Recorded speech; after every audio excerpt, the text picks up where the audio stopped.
Hi and welcome. I'm Andy Miocha and you are watching A News. Let's have a look at the headlines. European allies dispatch military reinforcements to Greenland following uneasy talks on the Arctic island in Washington. Palestinians skeptical as US announces start of the second phase of the 20-point Gaza peace plan.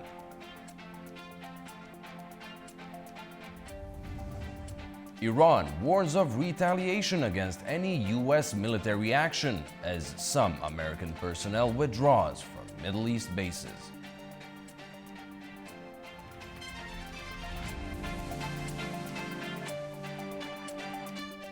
Thank you for tuning in. Troops from across Europe have started arriving to Greenland as a result of US President Donald Trump's threats to take over the Arctic island. The movement of military personnel comes after Danish and Greenlandic delegations held talks with US officials on the future of the island. A Danish Royal Air Force plane landed at Nuuk Airport in Greenland late on Wednesday, with personnel in military fatigues seen disembarking. Denmark's defence ministry confirms it's begun increasing its military presence in and around the island. He says they'll be working closely with NATO allies. The build-up includes more ships, aircraft and troops, with plans to protect infrastructure, support local authorities, deploy fighter jets and conduct naval operations. Meanwhile, Swedish Prime Minister Ulf Kristersson said Sweden has deployed military personnel to Greenland at Denmark's request. He said the move is linked to preparations for an operation known as Arctic Endurance. Norway is also contributing. Defence Minister Tore Sandvik said 2 officers are being sent to help plan future Allied cooperation. Germany announced it will join a multinational reconnaissance mission, deploying 13 soldiers to Nuuk on Thursday to assess possible military contributions. Meanwhile, France said it will deploy a small unit for a joint cold weather exercise with Denmark and other European partners. US President Donald Trump reiterated on Wednesday that the US needs Greenland and that Denmark cannot be relied upon to protect the island. He made the comment after talks between Denmark, Greenland and the United States failed to convince Trump to change his mind of wanting control of the island. Greenland is a self-governing territory of Denmark. Copenhagen controls defence and foreign policy, and the United States maintains a military base on the island. French President Emmanuel Macron has warned that Europe must be ready to respond to growing security risks as pressure mounts over Greenland. In a speech to the armed forces, he stressed the need for military readiness and stronger defense capabilities across France and its allies. Groenland, territoire autonome du Royaume de Danemark. In Greenland, an autonomous territory of the Kingdom of Denmark, Europeans have a particular responsibility because this territory belongs to the European Union and is also that of one of our NATO allies. France has decided to join the exercise that was scheduled and launched by Denmark in a sovereign and independent manner as part of Arctic Endurance. A first team of French soldiers is already on site and will be reinforced in the coming days by land, air and sea means. Et sera renforcé dans les prochains jours par des moyens terrestres. Over in the United States, another immigration-related shooting has fueled chaos in Minneapolis. A Venezuelan man was shot on Wednesday by a U.S. immigration agent. It's the latest incident in the city this year during President Donald Trump's immigration crackdown. A Venezuelan man in Minneapolis has been shot in the leg by an immigration and customs enforcement officer on Wednesday night. The US Department of Homeland Security said the agent fired a defensive shot. Back up. They were both taken to hospital, according to officials. Preliminary information indicates that there was a struggle with a federal agent in front of the resident. During the struggle, the federal agent discharged his weapon, striking one adult male. The adult male then retreated inside of the residence, where he remained inside and refused to come out. Eventually, federal agents made entry into the residence, and the individual was brought to an ambulance where he has been transported to the hospital. protesters and authorities clashed after the incident. Dozens of demonstrators shouted insults at federal agents, telling them to leave the city. Some fired fireworks at law enforcement. Federal agents used tear gas and flashbangs. 2 vehicles believed to be used by federal officers were also vandalised. At least 2 people were detained, according to officials. Minneapolis Mayor Jacob Frey criticised ICE, but urged protesters to return home. Let's be very clear. I've seen conduct from ICE that is disgusting and is intolerable. If it were your city, it would be unacceptable there too. And for anyone that is taking the bait tonight, stop. That is not helpful. Go home. We cannot counter Donald Trump's chaos with our own brand of chaos. The incident happened exactly 1 week after an ICE officer fatally shot 37-year-old Renee Good, triggering ongoing protests against the presence of federal agents in the northern US city. The latest shooting took place about 4.5 miles north of where Good was killed. Around 3,000 ICE officers have been deployed to Minnesota in recent weeks. The Pentagon is now preparing to send military lawyers to Minneapolis to assist the government's case. The United States has seized another oil tanker linked to Venezuela in a pre-dawn operation in the Caribbean, U.S. officials have said. The U.S. military claimed the vessel was taken without incident and had been operating in defiance of a maritime quarantine on sanctioned ships. It is the 6th tanker intercepted in recent weeks, coming just ahead of a planned meeting between U.S. President Donald Trump and Venezuelan opposition leader Maria Corina Machado.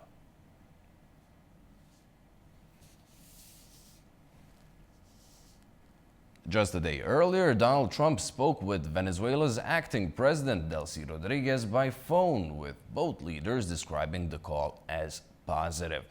It came amid demonstrations calling for the release of captured President Nicolas Maduro, following a U.S. military operation at the beginning of the month. The United States and Venezuela have begun talking to each other.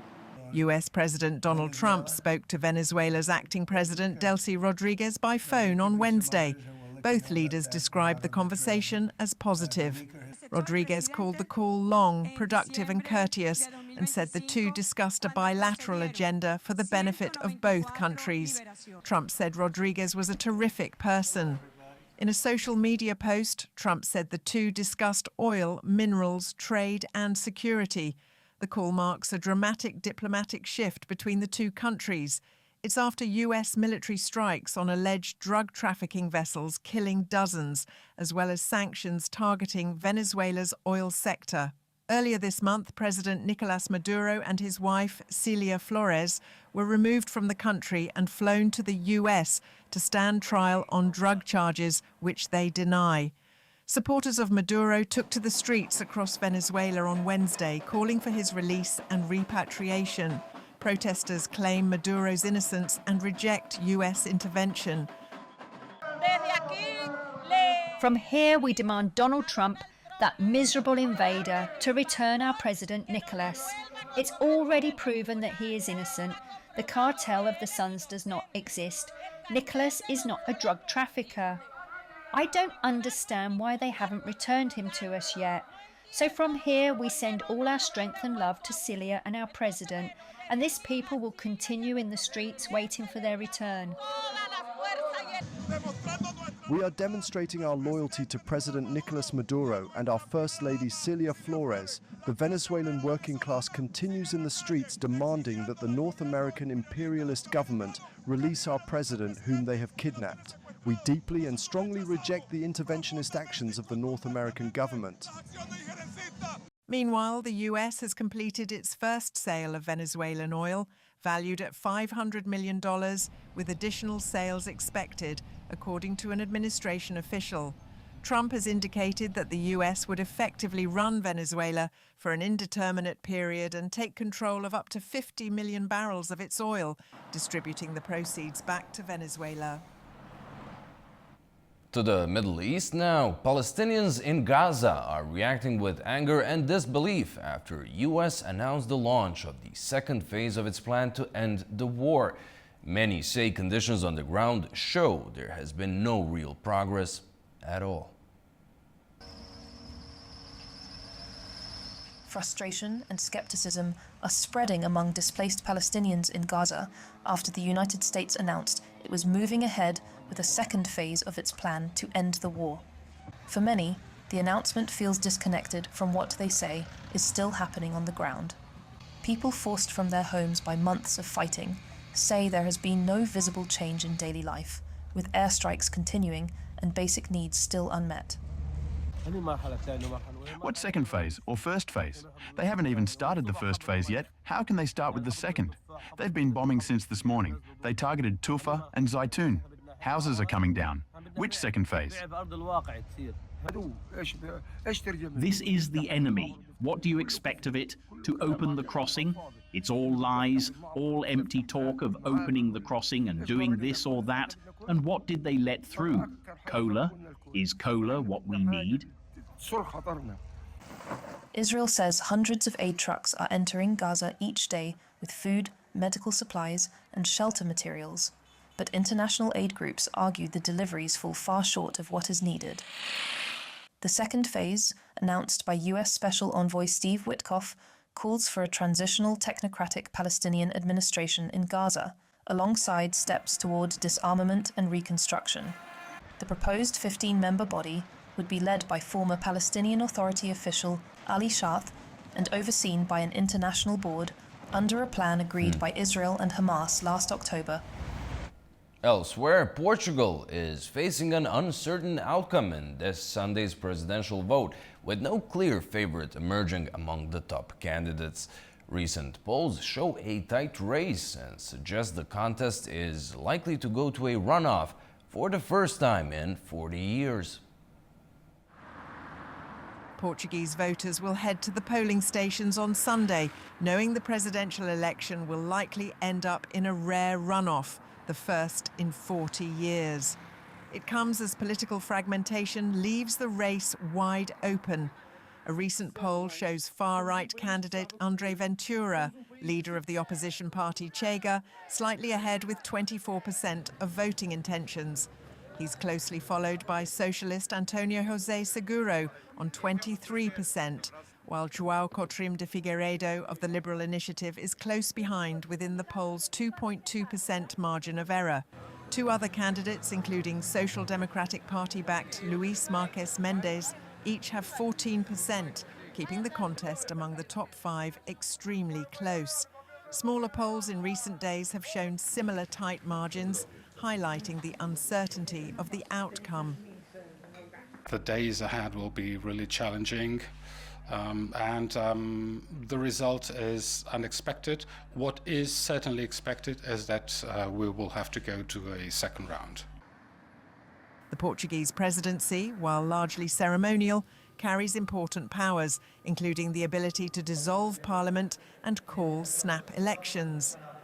Despite Ventura's lead, his rejection rate of more than 60% suggests he would lose in a runoff against any of the other top contenders, leaving the final result uncertain. Canadian Prime Minister Mark Carney has met Chinese Premier Li Qiang in Beijing. Carney hailed improving Canada-China ties, while Li welcomed greater Canadian investment and cooperation. The talks covered a broad range of topics, including clean energy, digital technology, and agriculture. Following the meeting, the two sides signed multiple cooperation agreements concerning economy and trade. Carney is also set to meet China's President Xi Jinping on Friday.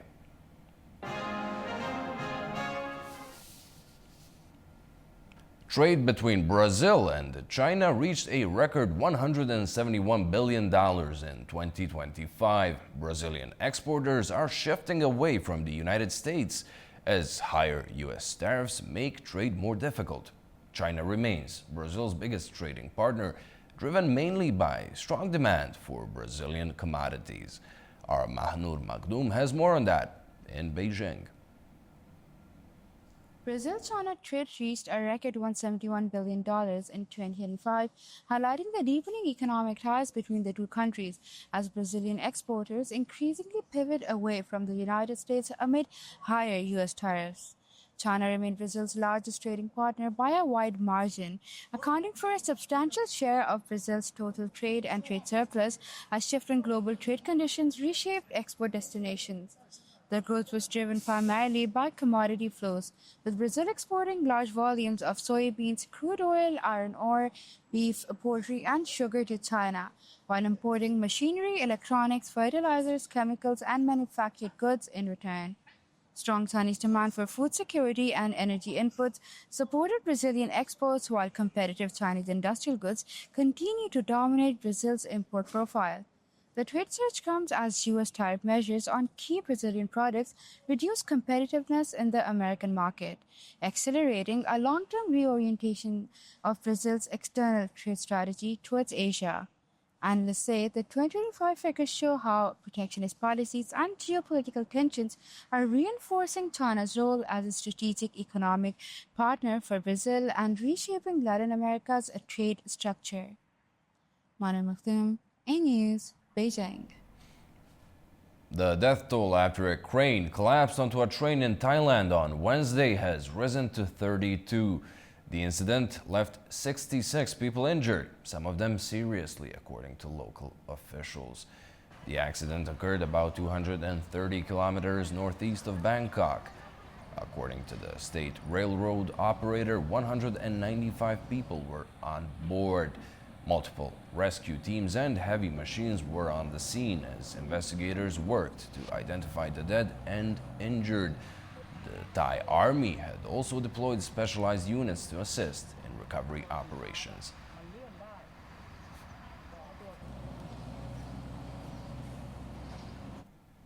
After a short break, we will be taking a closer look at Ottawa-Beijing relations ahead of the talks between Canada's Mark Carney and China's Xi Jinping.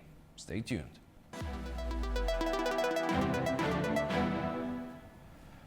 Welcome back. Now, on the first visit of a Canadian Prime Minister to China since 2017, we're talking with Newsweek contributor Peter Roth, joining us from Washington. Welcome. Thank you so much for being with us. Great to have you on. The Chinese foreign minister said that Carney's visit is a turning point in the relationship between the countries, given the years of strained relations. Would you agree with that assessment? Yes, I do think it's a shift. It's, by the way, it's good to be with you. Hello. It is a shift. China has long coveted a better trade relationship with Canada because it is a cutout that allows it to get goods into the United States, because America has a separate trade agreement with China. How America can tariff or regulate goods that come from Canada that originated in China, tough question. I don't think they can. Can benefit from the export losses that America is suffering because of its high tariffs against Chinese goods coming in. Well, how pragmatic would you say this four-day visit is when it comes to Canada seeking to boost trade with other partners in the face of those U.S. tariffs? Well, I would say it's a nasty gram from Prime Minister Carney to President Trump, trying to remind him, the U.S.-Canada border is the longest unguarded border in the world.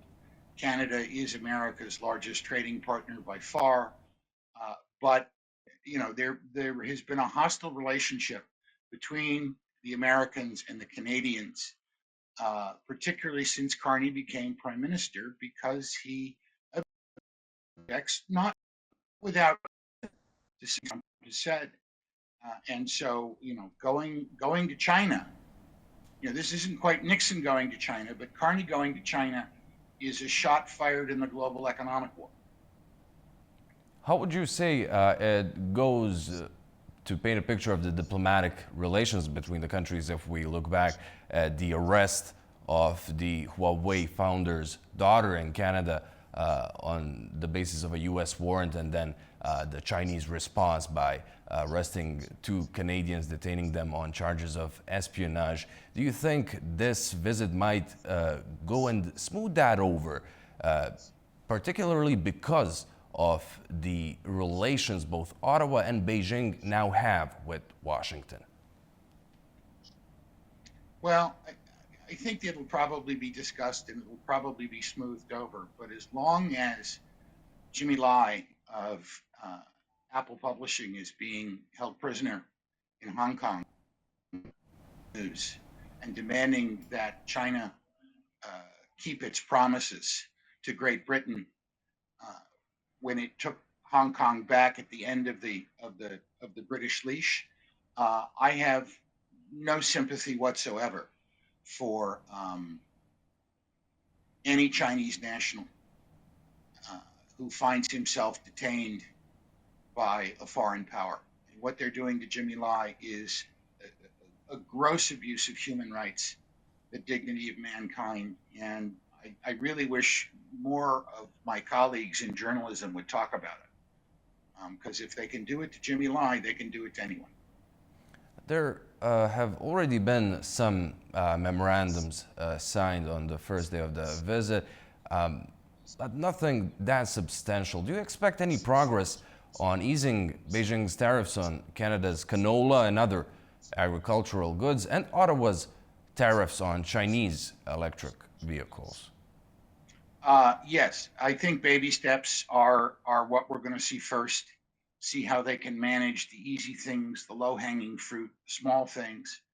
But Carney is well aware that he can be a thorn in Trump's side by increasing Canadian-China trade. He can give China another outlet for its goods, and not everyone in America supports tariffs.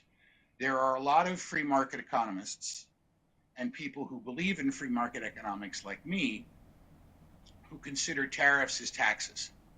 And they're not paid by the sending company.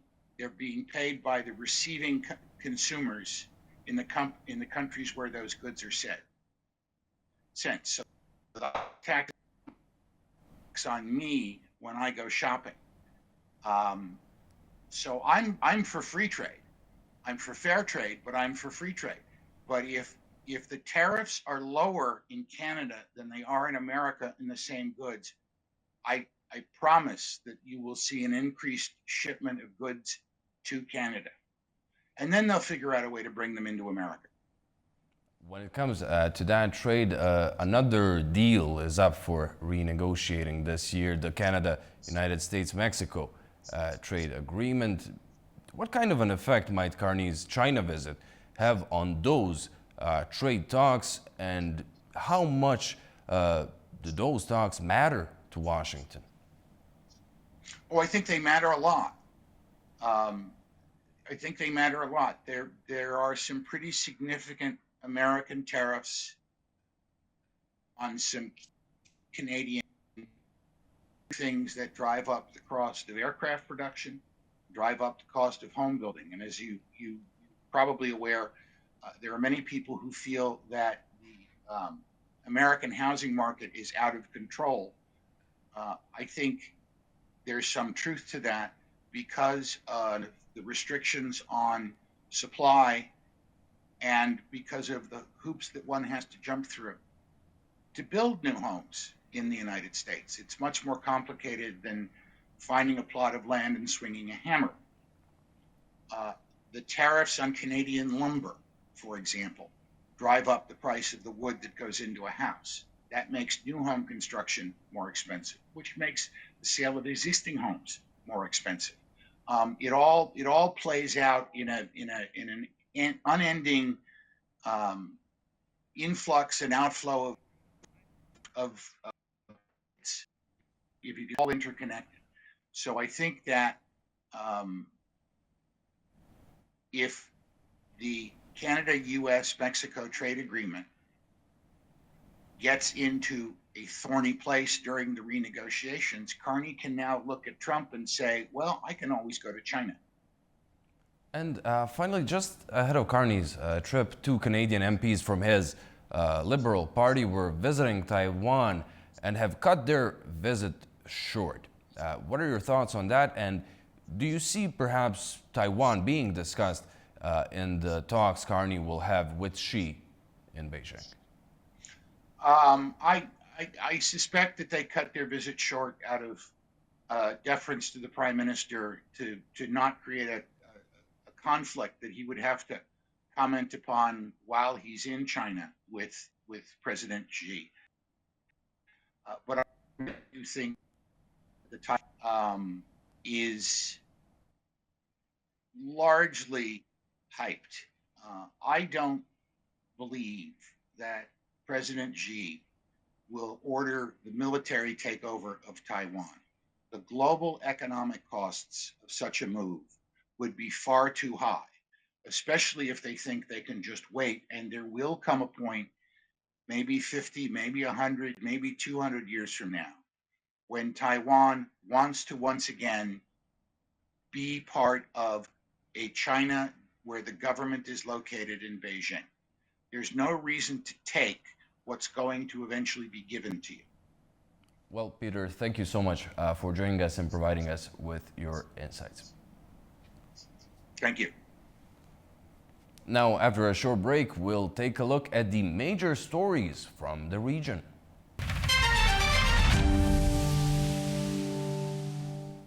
Welcome back. The White House says it is closely watching developments in Iran after President Donald Trump signaled that the unrest may be easing. His comments come amid conflicting accounts from inside the country and an ongoing communications blackout. Killings linked to Iran's crackdown on nationwide protests are subsiding, and that there are currently no plans for large-scale executions. Speaking on Fox News on Wednesday, Iranian Foreign Minister Abbas Araghchi said there is no plan by Iran to hang people. He said hanging is out of the question. He also disputed reports of a high death toll of protesters. There were terrorist cells. They came in. They used Daesh-style terrorist, operations. They got police officers, burned them alive, they beheaded them, and they started shooting at police officers and also to the people. So as a result, for 3 days, we had, in fact, fighting against terrorists and not, with the protesters. It was completely a different story. The reason I have to explain, and this is important, why they started to shoot at people, for one reason, they wanted to increase the number of deaths. Why? Because President Trump has said that if there are killings, he would intervene.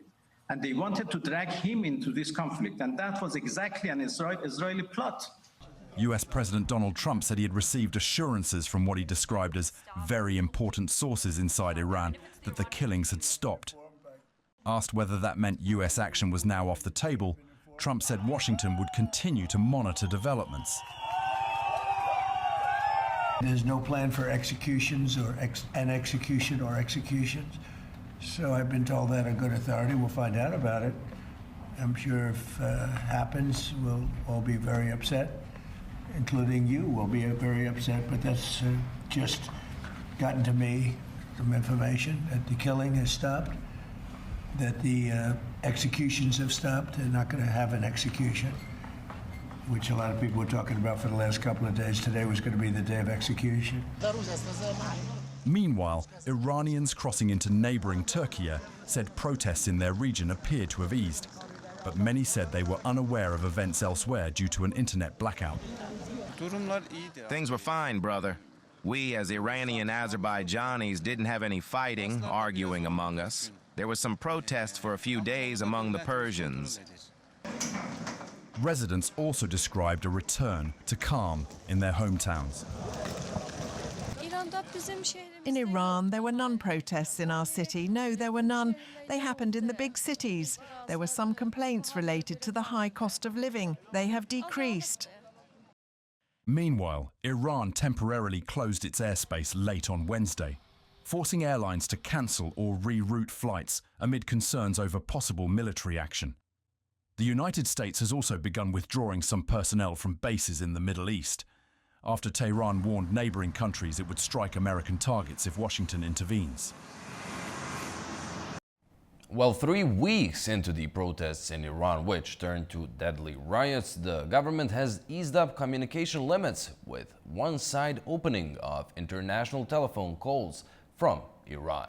Our Turash Ralilu reports from Tehran. The government in Tehran has started incremental opening of telephone and internet connections 3 weeks into the violent clashes which followed protests by businessmen to a foreign currency crisis and people's complaints over rocketing prices in Iran. Deadly street riots, including arson attacks, have subdued for the 3rd consecutive day, and international telephone contacts have resumed. But it is a one-way call from Iran to other countries. International internet traffic is still down to zero, with an unprecedented blackout of 7 days, which security officials supported, arguing that rioters were given instructions by Israeli and Western circles abroad. However, Starlink connections are few, as Iran's parliament has banned it in the wake of the 12-day US-Israel war last June, criminalizing it as an act of espionage and against national security. Remarks by Western leaders in support of the unrest, in particular by US President Donald Trump threatening to use force in the wake of crackdown of the protests, have increased the tension in the region. Meantime, Iran's Foreign Minister Abbas Araghchi and Secretary of Supreme National Security Council Ali Larijani have been in intense diplomatic contacts with their foreign counterparts. According to official sources, in 13 telephone conversations this week, they condemned foreign meddling in Iran's internal affairs and promised retaliation if Iran was attacked by US and Israel again. The contacts were made amid reports of differences among US officials on whether to resume diplomacy or to invade Iran again, as well as the concerns and opposition of regional countries to Trump's threat. A number of Iran's neighboring countries are hosting US military bases, as there are reports that US is evacuating sections of Al Udeid base in Qatar and Ain al-Assad base in Iraq, expecting Iran's retaliatory response to a US raid. Turash Ralilu, Tehran, A News. Ankara is opposed to any military intervention against Iran, Turkish Foreign Minister Hakan Fidan has said. Speaking at a press conference in Istanbul, Fidan said Turkey will continue its diplomatic initiatives regarding Iran. We are against a military intervention in Iran. Iran needs to resolve its own internal, authentic problems. Of course, there's also the international dimension to this. What is that? It's subject to sanctions. And why are they subject to sanctions? Because of some of the policies they've pursued, both globally and regionally. We tell them that they need to resolve their problems with regional countries. They must also resolve their global nuclear issues through diplomacy, without wasting any opportunity, so that structural problems that cause economic difficulties are eliminated. Tbilisi is increasingly turning to the east to strengthen its economic partnerships. In Abu Dhabi, Georgia's Prime Minister held talks with the leadership of the United Arab Emirates on possible investments. Our Nini Nikolashvili has more. Georgian Prime Minister Irakli Qobakhidze, who is in Abu Dhabi to participate in Abu Dhabi Sustainability Week, met with the United Arab Emirates President Sheikh Mohammed bin Zayed Al Nahyan as part of ongoing efforts to deepen bilateral relations between the two countries. According to the Georgian government, the meeting focused on the positive dynamics of the Georgia and the United Arab Emirates relations, which have intensified in recent years due to close political dialogue and expanding economic cooperation. The Georgian side emphasized that last year's official visit of the UAE president to Georgia played an important role in giving new momentum to the partnership. A key focus of the talks was investment cooperation. Georgian officials highlighted the $6.6 billion investment by Eagle Hills, calling it a historic project that reflects the UAE's long-term confidence in Georgia's economy.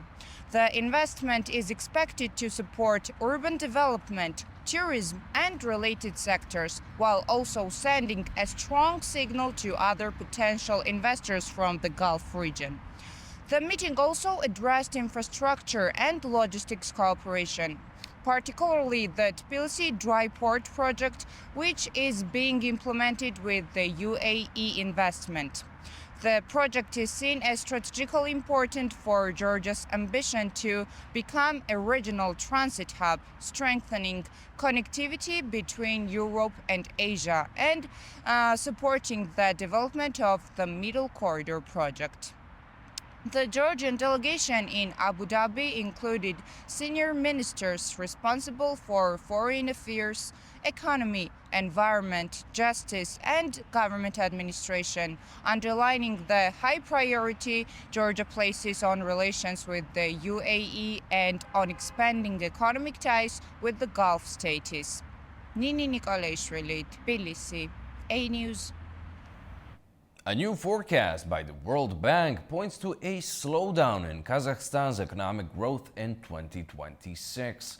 While the country continues to rely on external trade and energy revenues, the bank highlights a combination of economic risks, including inflation, weaker domestic demand, and shifting export conditions. Our Fariza Kalimurzina has all the details. Kazakhstan's economy is set to slow down, according to a new forecast by the World Bank, which points to rising external risks for the largest economy in Central Asia. The bank estimates Kazakhstan's GDP growth will decline to 4.5%. Key factors include stabilizing oil production levels and lower global prices for raw materials. These developments directly affect export revenues and government income, making the economy more vulnerable to external shocks. The oil factor is already having an impact beyond Kazakhstan's borders. According to Bloomberg, lower volumes of CPC blend from Kazakhstan, combined with supply disruptions from Libya and several fields in the North Sea, have pushed prices higher across northern and Mediterranean European markets. At the start of 2026, risks to the global oil market were primarily associated with instability in Iran and Venezuela. And in practice, however, the most immediate impact has come from Kazakhstan. The key issue lies at the terminal of the Caspian Pipeline Consortium. At present, only one of its 3 offshore loading units is operational. One was damaged during a drone attack in November, while another is undergoing scheduled maintenance. Fariza Kalimurzina, Almaty, A-News. We're going for a short break, and right after that we will be talking on the latest developments surrounding the protests in Iran. Do stay with us. Welcome back. Coming back to the protests in Iran to talk on the latest, we're now joined by Ruslan Suleymanov of the New Eurasian Strategies Center, coming to us from Berlin. Welcome. Thank you so much for being with us. Now, the latest thing that we could see is that the U.S. has expanded the list of sanctioned Iranian individuals because of the crackdown on the protesters. Can we just get your first reaction? Well, I do believe that economic sanctions are not what demonstrators, people in Iran have been waiting for weeks. They have been waiting for real intervention, real help for the protests. And you know that any economic pressure on the regime in Tehran doesn't work. And what I do think is that this kind of measures, it is just to demonstrate its desire to help, to react on the current situation, but it has no practical meaning, I would say. We've heard from the Iranian Foreign Minister Abbas Araghchi saying that the Iranian government is now in full control of the situation ahead of an emergency UN Security Council meeting on the situation in Iran that is expected within a few hours. Araghchi urged the UN to condemn foreign interference. The Security Council is convening on Washington's request. What can we expect to hear there? Actually, it is very difficult to verify the current situation, the information in Iran due to the shutdown, blackout in this country, and for sure the Iranian government has changed its tactic.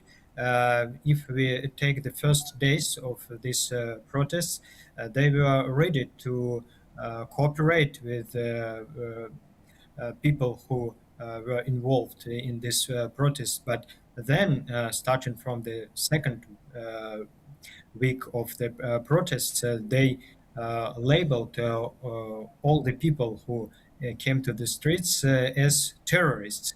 And they started very brutal repression and explained the current situation as an external intervention, Israeli plot, and so on and so forth.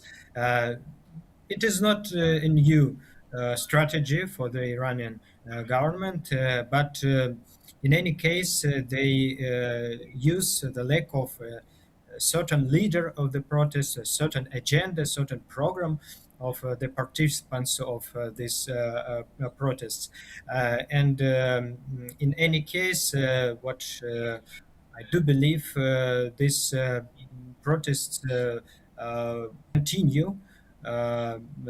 Yes, the Iranian government can clamp down it now, but it doesn't mean that the protests would not start again in the near future.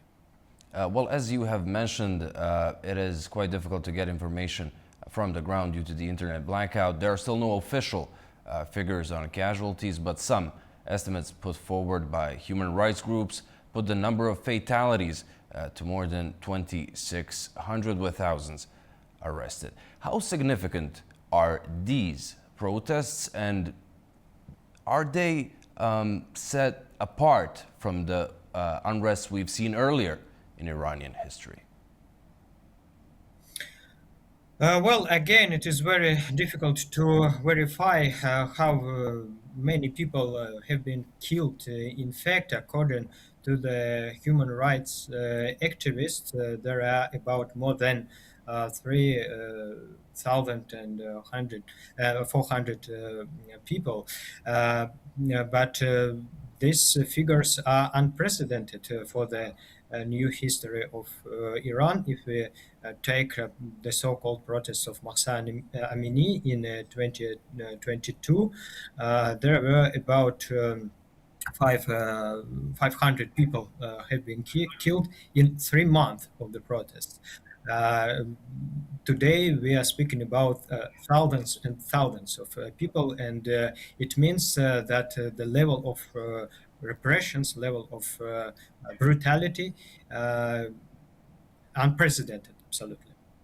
US President Donald Trump, who had urged Iranians to continue to protest, saying help is on the way, has more recently said that he's been told on, quote, good authority that plans for executions of the protesters have stopped. He was reportedly weighing military options to intervene. Do you see that option becoming less likely now? No, frankly speaking, I don't see the situation stuff like that. Maybe it is just an explanation by Mr. Trump why is he's not ready to intervene. In fact, it is very difficult to intervene or prepare any military intervention. It is very dangerous for the United States in this current situation. That's why probably he opts for negotiations with the Iranian regime, and there were signals from Tehran that the Islamic Republic is ready for direct or indirect talks via Oman, and probably it is preferable for the United States because if there are plans, for example, for regime change, it is not enough just to bomb Iran or, for example, nuclear facilities as last year. It needs a full-fledged military and ground operation. I don't think that Mr. Trump is ready for that. That's why he has to look for any explanation of not starting this kind of operation. And what I do believe that in any case, for now, the talks between Tehran and Washington are possible, and as I said, it is more preferable for the United States because the regime in Tehran is weak and is ready for concessions.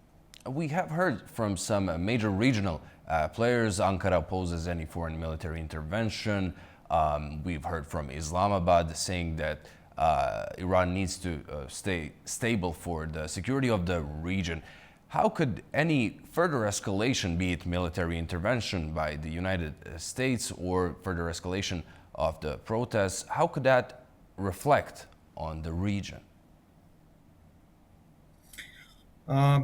In fact, it can lead to unprecedented ramifications for the whole region, not only for Iran or Israel, like last year, for example. And it is a very precarious situation for Arab states. For example, let's remember the attack by Iran against Al Udeid military base in Qatar, and the Gulf states were shocked by this attack as that war had become to be not just a war between two states, between Iran and Israel, but a new regional war. That's why it is very dangerous. And as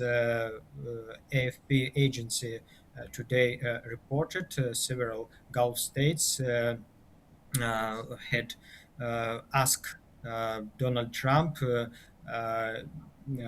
to give Iran a new chance. And probably that's why he is thinking about probably military intervention. But if he does something in this direction, it would lead, as I said, to unprecedented and a new conflict, which will be absolutely impossible to deter, to stop. Ruslan, thank you very much for joining us and providing us with an analysis. Thank you. And thank you for watching. That's all we had for you for now. But do stay tuned to A News.